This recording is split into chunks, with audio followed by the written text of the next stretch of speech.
Hey guys, welcome back to my YouTube channel. On our way out here to do this video, something strange just happened. The lights turned on the car, so what I want to tell you guys, last night we did a video with my 10-year-old talking and explaining from his side what happened with Charlie. But since that video disappeared, then later on Vaughn found it and then it had no sound. So we're going to move on from the subject of Charlie altogether, because if not, I won't be able to get up a video and I'm tired of playing around with it. I knew my first cue was to end everything dealing with Charlie when we walked out and the lights were on the car. No one had touched the button, alarm, keys, anything. So tonight's video is going to be about my first childhood experience when I realized for the very first time that I could see spirits. I was about 5 years old and I was at my great-grandmother's house. For anybody that's from Mississippi, that's from Natchez, who knew us, went to Natchez High, went to middle school with me, McLaurin Elementary, you all know that we go way back. So you know what house I'm talking about. Well, my grandmother's house was next door to my grandmother's house. My great-grandmother's house was next door to my grandmother's house. And we would go there every day after school to do our homework, eat, and whatever else until my mama or my grandmama got home at the house right next door up on the hill. So for a long time when I would go there, we had this lady who I thought was real. My great-grandmother, my great-aunt never told me any different. So for a long time, she was my friend. She was also my brother's friend. Anybody that knows me knows that Tremaine Washington is my friend. My brother. I'm sorry, guys. Whatever mistakes happen in this video, I'm not editing out because it's taking too long to get a video up. So just know that we're all human. We make mistakes, and hopefully in the future it'll be a lot better. But I've been struggling with getting a video up. Today's video will be my 10th video. So we will go to our great-grandmother's house next door, me and Tremaine, and we would go there, do our homework, eat, whatever else till my mama or my grandmother got home. So when I would go there, it was always this lady in a long blue, royal blue dress that had black dots all over it with a high collar and a thin bow right at the neck. And she would come out of my great-grandmother's room. One thing about my great-grandmother's house, she still had my great-great-grandmother's clothes, which was her mother and my aunt's mother. They lived together. They were like my best friend. They were pretty much who I inspired to be like in life. They the one that taught me core values and how to be a lady. A lot of things happened throughout my childhood that I have not spoken about, but as I get more subscribers, I will go into personal details about myself and even things that you all have seen on social media as of late. Well, when we would get there after school, we were always placed at the kitchen table. And the way my great-grandmother's house was set up, there was a front door, there was the living room area, there was the private room area, which was a couch and pictures and things that she had throughout the years, including gloves where I had received treatment for being burned all over my body. And this doctor had made a glove, put my face on it, and he had blown the glove up and made it into a balloon. But there was also a front door there with more memorabilia that she had collected throughout her lifetime. And she would sit in this room and do her math and everything because she grew up during slavery and worked in the cotton fields, her and my aunt, and they did not have the education that they pushed so hard for us to have. My very first time of meeting this lady, I was, like I said, about 5 or 6 years old. My great-grandmother and my great-aunt had set me at the kitchen table, me and Tremaine, and we were doing our homework. Well, I got stuck on a problem. When I looked up, this lady was coming out my great-grandmother's room, which was right next to my great-aunt's room, and my great-grandmother's room was the first room you saw going down the hall. On the same side as her room, facing the back, over to the right was the bathroom. And then there was a long hallway that led into where the kitchen table was, the sink, the stove, everything else. And then past that point was the sitting area where the TV was, and my aunt had a rocking chair right in front of the television. My great-grandmother had her chair blocking off the family room, and there was a couch that was long ways against the wall by the front door. But on the left side of the television was a back door. That's the door that they always made sure that we used when we came in. So we're sitting there doing our homework. Like I said, I got stuck on a problem, and this lady comes out of my great-great-grandmother's room. She had on a long royal blue dress, black dots, high collar, but it had ruffles at the top of the collar that came right underneath her chin with a thin bow similar to a shoestring. She had a skeleton face and a blonde bob that stopped like right at her chin area with a bang that went across the top. And she had no eyes. Where her eyes were, there were black sockets, and her hands were skeletal. I wasn't afraid of her, and from what I can remember in talking to Tremaine, he never was either.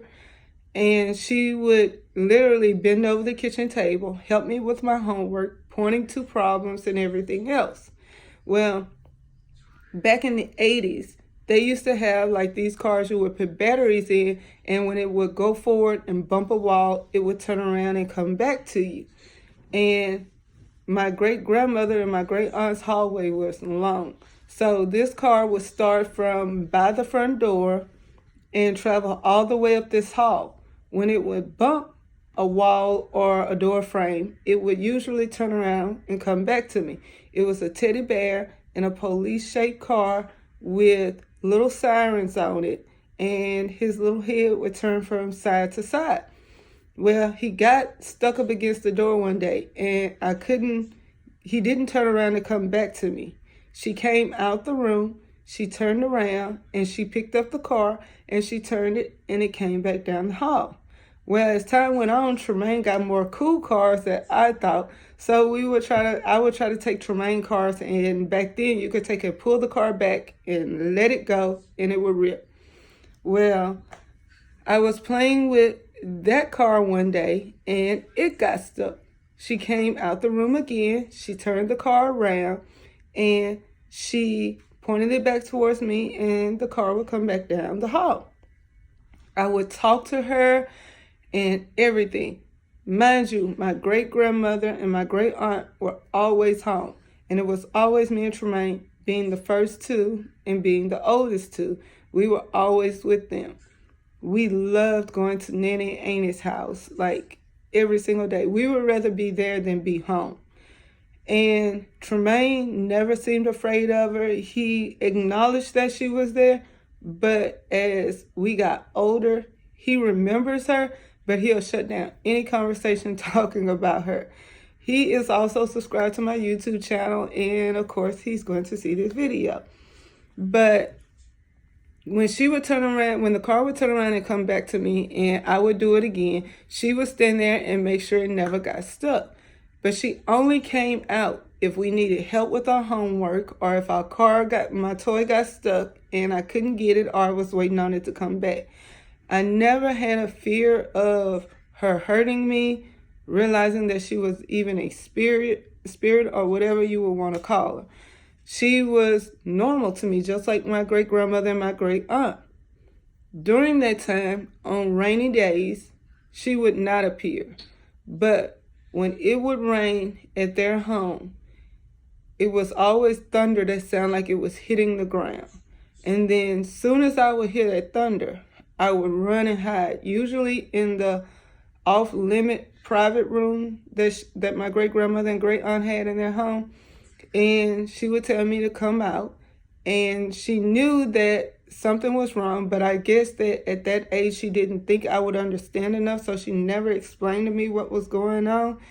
But when she would call me out, I would always duck down by this chair that she had that was out from the back door, but facing my aunt's rocking chair. And if I turned to my right, my great-grandmother would be sitting there.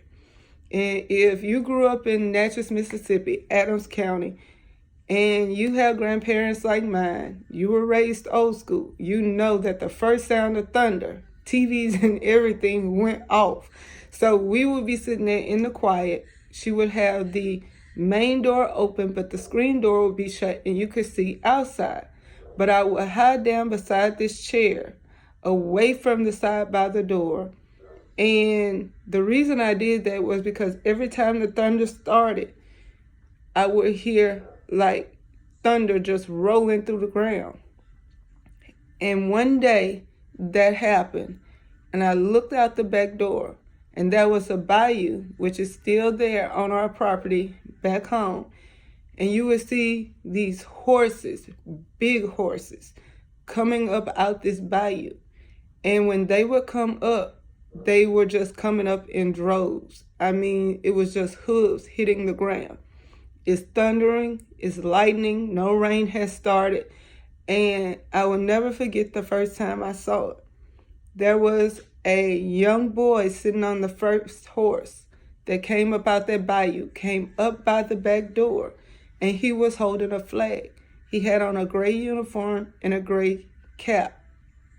And he would stop right there at that door. He never looked in, but he stopped, and then he would run horizontally across her backyard and out of view. And then all the other ones came behind him. And needless to say, no matter when there was a strike of thunder or it started getting cloudy, I already knew what was coming. I'm not sure if Tremaine ever saw that because we never spoke about that, but it was enough for me to think that something was wrong. And it was so terrifying as a little girl to see something and nobody else react to it. But that was my normal life with them. Sadly, I've lost both of them. I lost my great aunt in 2011, and I lost my great grandmother in 2018 of December. But I learned so much living with them. I learned how to garden. I learned how to cook. Everything that you could possibly be taught. Crochet, knit, sew. All of that came from them. Well, as the days went on, literally days, not weeks, new things started to happen that I was unsure of. I would be there and we would be watching television, and I would see a shadow walking down the hall to my great-great-grandmother's room. And I would look, and my great-grandmother would say, "What do you see?" And I would shake my head and say nothing. And then my great aunt would look at me, but she wouldn't say anything. So from the ages about 5 on up, I always felt that I was losing my mind. Nobody would understand. I thought that I was just seeing things that nobody else could see. And I was afraid to speak on it. At the age of 13, that's when I realized that I had a gift that I had inherited from them and other members of my family. But needless to say, I started believing in the paranormal at a young age. The next 5 stories will be pretty much on my most terrifying experiences. I had to cut the doll series short because everything went wrong. We even lost a whole video of my 10-year-old telling you all everything that happened to him with Charlie in his own words. And my son Vaughn was able to pull it up, but then after we found it after 24 hours, there was no sound. So tomorrow's video will pick up on experiences that I had at my great-grandparents' home, the place that I love to be the most. And that's one thing I miss about home, is their home. It was my safe haven. You all will realize what I mean by that later on down the line. But thank you all who have supported me, been there. Subscribe to my channel, share this video, and much love to you all. Have a good night. Bye.